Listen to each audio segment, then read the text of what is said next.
Sure. All right. It's interesting. Okay, Shannon, how did this come across to you? And you know about those conversations post-game better than anyone else. Yes. Mahomes did the right thing. That's what he normally does. I mean, that's what opposing quarterbacks do. Win, lose, or draw. You go to the middle of the field, and you shake the guy's hand. You congratulate him. Hell of a game, guys. Good. Congratulations. Good luck. But this is what we know. Based on history, this is not speculation.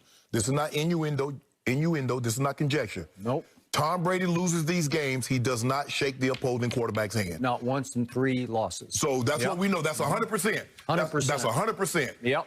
Mahomes, I don't think Mahomes was humbled. I think that's the way you do it every time. Like I said, I used to go to the center, hear some of John. He's like, hey, man, good luck, congratulations, hell of a game. And, you jog off the field. That's normally what happens. That's just the way it is. You don't, well, we won, let's go to the center of the field so people can pat me on my back and tell me how great I am. Well, if I lose, I don't want no part of that. I'm not a loser. Oh, you show me a great loser. I show you a guy that loses all the time. No, it's not about that. I'll show you a loser. Yeah, right. But Skip, it's not about that. It's about that's the way you handle it. And I thought Patrick Mahomes handled it well. And we know, based on history, had the roles were in reverse, that's not what Tom would have done. I was a little surprised by the exchange, and I compliment Patrick. That was classy. That was sportsmanship. He stepped right up and faced it right away.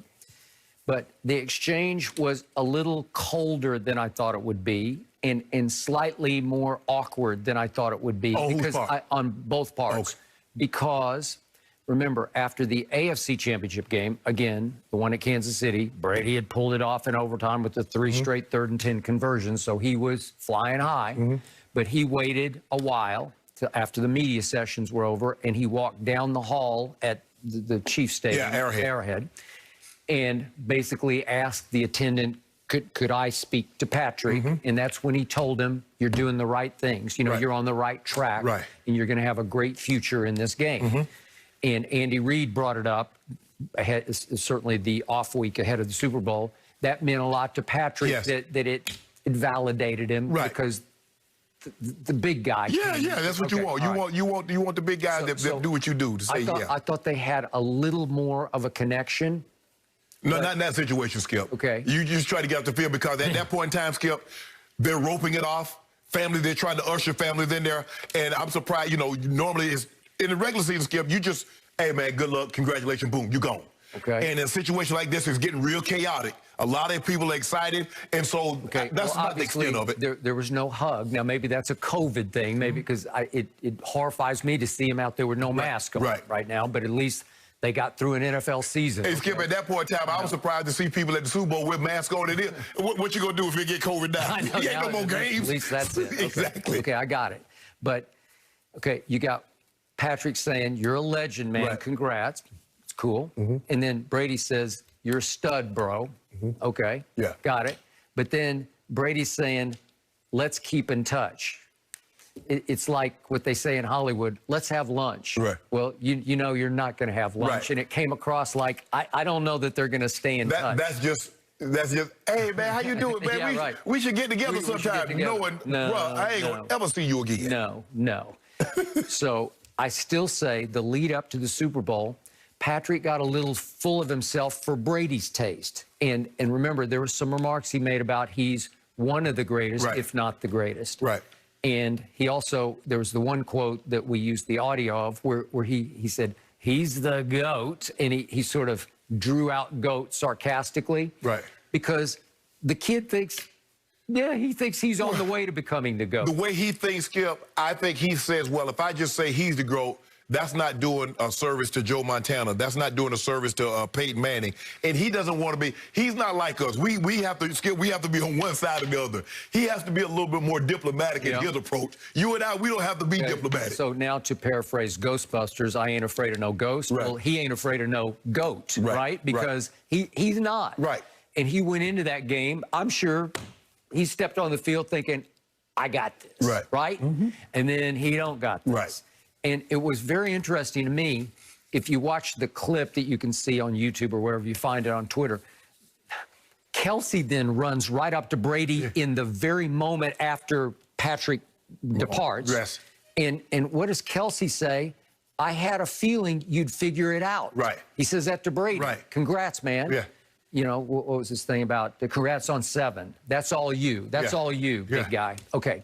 But Kelsey, to me, is admitting, I didn't sleep very well last night thinking, you know what, this guy. That's Tom. Yeah, hey, he just might figure it out. There are certain times that you play guys, Skip, and you know what they're capable of doing. Yep. You know, I only played Peyton Manning a handful of times, but you know what he's capable of. You know what a guy like Favre, you know what a guy like, even when Montana had went to Kansas City, even though he didn't have the weapons around him, but he was still Joe. And that Monday night showdown between he and John, Skip, he showed you that he's still Joe Montana. He can get it done. And so when you got Tom Brady on the other side, Skip, you remember even when the score out there, if the score was like 28-3 in Atlanta, you see the Falcons players sitting on the sideline saying, but they still got Tom Brady over there.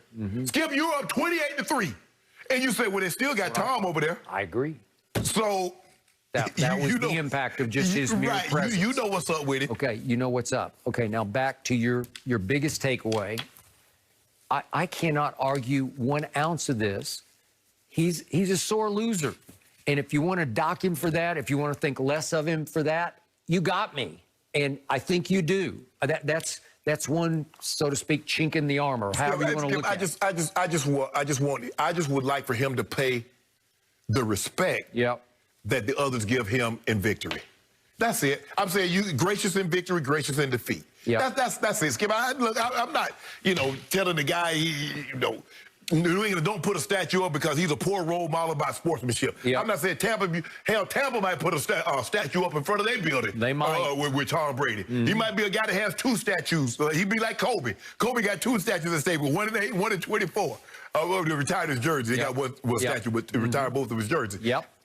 That's all, Skip. That's all I'm saying. I don't want to make too big of a deal about it, but I just think that guys, think about how many times Tom Brady got over 200, probably 230 victories, and somebody's had to shake his hand in defeat. Yeah, I got it. But I always tell you, I had the honor and privilege of getting to know Michael Jordan in his final year, 1998 in Chicago, the last dance season.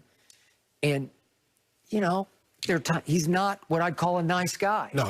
And I idolize him. I'm in awe of all things Jordan, but he was the all-time cold-blooded killer on the basketball court. But what rubbed Mike the wrong way with Isaiah? What did Isaiah do? Okay, but he's going to see the slightest slight. If anybody dares to not pay homage back to him, because they wouldn't shake hands. They walked off the floor. Because Jordan said, for 3 years, you bust my butt. They did. And at the end of the game, at the end of the series, I walked over and shook your hand. And he did it with teeth clenched. Yes. And so now I get the advantage on you, and you want to squirm your way up out of here? He did. Oh, no. That's all I'm saying, Skip. That's all I'm saying. Think about 7 times somebody's had to come to the center field at the Super Bowl. Congratulations, Tom. Hell of a job. And trot off, tail between the legs. 3 times it happened to him. Okay, well, I'll throw in one more. That Thursday night game at Chicago this year. Nicky Foles. Nicky Foles. This game, we're going to talk about that in a few minutes on the show. But it's another Nick Foles got Tom Brady game. It's his nemesis. I'm pretty sure he ducked. And you know what? And I'm wondering, is it because he loses, or is he losing to someone that he doesn't think is on his level? Because I think when he lost to Peyton in the AFC Championship games, I believe he did. I do not think he ever thought Eli was on his level. Right. I don't think he thinks Nick Foles is on his level. Okay. Eli, Nick Foles. Right. So I think that maybe that has something to do with it. If the tables had turned, if 15 had won that game over 12, do you think 12 would have marched out there and shaken his hand? I think there's a chance he would have. But there's way more respect between those two. But Skip, I got no history that says that would have happened. No, you don't. Based on the history, it says that it wouldn't have happened. So as much as I want to give him that, you know what? That is my homeboy. He is an MVP. He's won a Super Bowl. That would have been his second. Tom would have thought enough, okay, I did get beat by a hell of a player. Okay. But the history isn't there All right. for me to say that. Okay, and you don't love it when I bring up Psycho Tom, but he's got this split personality, this alter ego that comes out in the heat of battle, as Honey Badger saw up close and all too personal. And that same guy, I showed you the clip yesterday, at the end of the game, he's in the huddle just screaming F-bombs. We did it. And Right. it's kneel down time, Right. okay? So he's out of his mind during kneel down time. There's no coming down yet from the game. So I think if he loses with that kind of emotional overreaction, he just can't. I think he's out of his mind. I think he needs to go hide someplace. It's funny that he loses mind. He's out of